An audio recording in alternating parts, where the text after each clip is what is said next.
बंधुओं, आगमन ही प्रस्थान का कारण होता है और जन्म लेना ही मृत्यु का कारण होता है।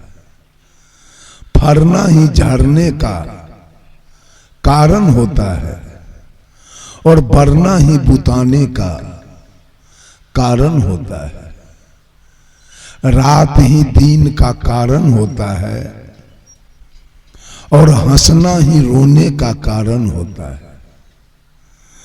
दोस्ती ही दुश्मनी का कारण होता है और भजना ही तजने का कारण होता है। सदगुरु कबीर तमाम दुनिया के लोगों से पूछना चाहते हैं कि ये दुनिया के लोग किसका भजन करना चाहते हो, किसकी भक्ति करना चाहते हो, कौन तुम्हारा मित्र है और कौन तुम्हारा शत्रु है जिसको तुम तज देना चाहते हो। यही पूरे विश्व के अंदर चाहे कोई हिंदू हो, मुसलमान हो, सिख हो अथवा ईसाई हो, हर जगह ये भजने और तजने, राग और द्वेष, दोस्ती और दुश्मनी, मित्रता और शत्रुता, यही चल रहा है। भजन कहीं नहीं है। पूरे विश्व के अंदर भजन कहीं नहीं है, भक्ति कहीं नहीं है, मुक्ति कहीं नहीं है, सुख शांति कहीं नहीं है। केवल चाहे वो हिंदू हो, चाहे मुसलमान, सिख हो, चाहे ईसाई, पारसी हो या यहूदी, जैन हो या बौद्ध, सारे लोग राग द्वेष की अग्नि में जल रहे हैं। भजन कहीं नहीं है। अगर किया जाए भजन तो किसका किया जाए? 33 करोड़ या 56 करोड़ देवताओं की कल्पना की गई है। 50 देवता का नाम कोई आदमी बता सकते हैं? 50 का नाम कोई नहीं बता पाएंगे। पूजा कितना का चल रहा है? 33 करोड़ में से कितने देवता का पूजा आप कर रहे हैं? बाकी शेष कितना बच रहा है? एक घर में 25 आदमी हो और 5 आदमी को भोजन मिले और 20 आदमी को भोजन न मिले, वो घर का क्या दशा होगा?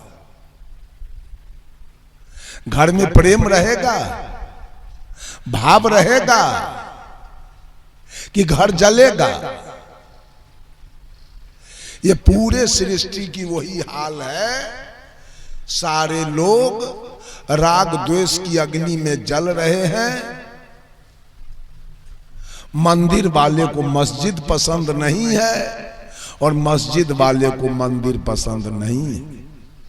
गिरजा वालों को गुरुद्वारा पसंद नहीं है और गुरुद्वारा वालों को गिरजाघर पसंद नहीं है। रामानंदी को कबीरपंथी पसंद नहीं है, कबीरपंथी को रामानंदी पसंद नहीं है। आर्य समाज को आनंद मार्ग पसंद नहीं है, आनंद मार्ग को आर्य समाज पसंद नहीं है। जय गुरुदेव को बाल जुगेश्वर, ये माने इतना पंथ खोला गया है, न जाने किस पंथ से मुक्ति मिलेगी और किस पंथ में जाने से सुख शांति मिलेगी और किस पंथ में जाने से हमारा मोक्ष हो जाएगा, पता नहीं चल रहा है। इतने गुरु लोग पंथ खोल दिया, इतना मजहब बनाया, इतना संप्रदाय बनाया। आजकल तो सुनने में आया है संत मत में से एगो कोपर और निकला है, गुरु मत।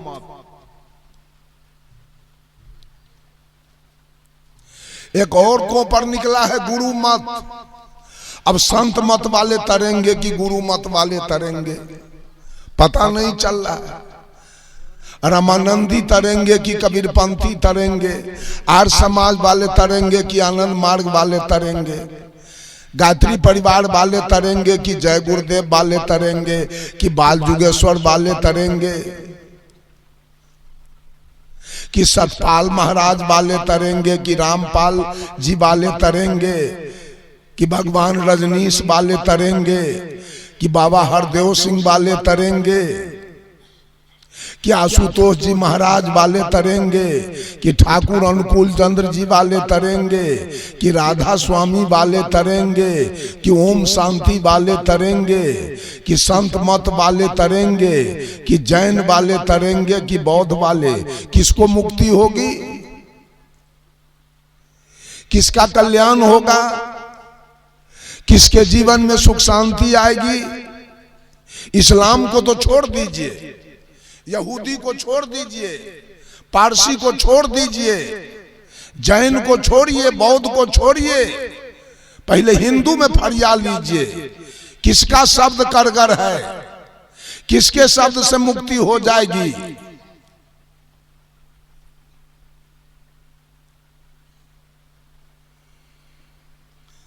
ये गुरु लोगों ने इस भोली भाली जनता के सामने समस्या लेके खड़ा कर दिया। बेटा है कबीर पंथ में, अब बाप है संत मत में, दोनों बाप बेटा में बोलचाल सही से नहीं हो रहा है। क्या तरेगा? बाप तरेगा कि बेटा तरेगा? दोनों में से किसकी मुक्ति होगी?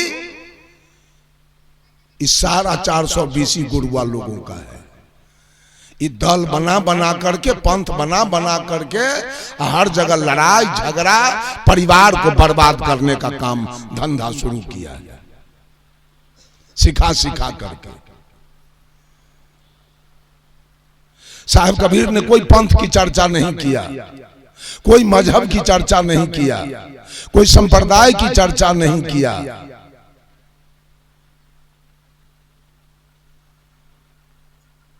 कबीर के भक्ति है 4: श्रद्धा भक्ति, प्रेमा भक्ति, करुणा भक्ति और स्नेहा भक्ति। भगवान राम ने सेवरी को 9 प्रकार की भक्ति बताया, लेकिन सदगुरु कबीर की भक्ति है 4, जिसमें पहला भक्ति है श्रद्धा भक्ति। भजन हम किसका करें, भक्ति हम किसका करें, मेरे जीवन में किसका लागत है? जिसकी पूजा हम करें, कल्याण करें। बंधुओं, मेरे जीवन में सबसे बड़ा लागत मेरी मां की है। मां से बढ़ के इस धरती पर कोई देवी और कोई देवता नहीं। अगर मां मेरी नहीं होती तो वैशाली से आकर कौन आता आपके हम मंच पर बैठने के लिए? अगर मेरी मां उसी दिन दवा खा लेती तो मंच पर कौन आके बैठता? कौन प्रवचन करके आपको सुनाता? इसमें दुर्गा का क्या लागत है? इसमें काली का क्या? काली गई थी हॉस्पिटल, दुर्गा गई थी हॉस्पिटल, सरस्वती गई थी हॉस्पिटल, लक्ष्मी गई थी हॉस्पिटल। उसी के पेट से हम निकले, उसी को एटीएस का सुई पड़ा था। भजने वाले जरा विचार कर लीजिए अपने मन में कि किसका भजन हम करें, मेरे जीवन में लागत किसका है, किसका कर्जा हम सधावें। पता नहीं चल रहा है। कहां कहां आपकी पूजा चल रही है, अब मां बेचारी भीख मांग रही है। जो मां पैदा किया वो भीख मांग रही है। उसको बेटा पुतो है कपड़ा नहीं सही से दे रहा है, एक पाव दूध नहीं दे रहा है खाने के लिए, पुतो सेवा नहीं कर रही है। अब दुर्गा जी के लिए तो 2-2 हजार का साड़ी खरीद के दोनों पति पत्नी पहना रहा है, उसके सामने आंसू बहा रहा है दुर्गा जी के सामने। हे माता मेरे ऊपर ध्यान रखना, मैंने अंतरात्मा से आपकी पूजा की है, मेरे सुख शांति की ओर मेरे जीवन को ले चलना। अब वही बेटा, अब वही पुतोह जब घर आती है और माँ पूछती है बेटा कहां से आए हो, तो बेटा क्या कहता है, चुप रहो, हम कहीं से आए हैं, इससे तुमको क्या लेना देना। ये माँ की पूजा चल रही। दुर्गा आपकी माँ है, अब सौतेली माँ है कि क्या है हम नहीं जानते। अब दुर्गा आपके पिताजी की पत्नी है क्या, जिसकी पूजा आप कर रहे हैं? ये संसार वाला कबीरपंथी को गाली देगा, ये सब किसी को मानने के लिए तैयार नहीं है, किसी की पूजा नहीं करना चाहता। किसको हम माने? साहब कबीर ने कहा मानने से कहीं अच्छा है जानना। हम मानेंगे क्यों किसी को, हम जानेंगे उसको। हम श्रद्धा क्यों करेंगे, हम शंका करेंगे। हम विश्वास क्यों करेंगे, हम विचार करेंगे। हम अनुमान क्यों लगाएंगे, हम अनुभव करेंगे। ये मंच अनुभव का है, ये मंच अनुमान का नहीं है। सारे पंथ वाले अनुमान की गप करते हैं, ऊपर में एक भगवान बैठा हुआ है, उसी के कृपा से सारी सृष्टि चल रही है।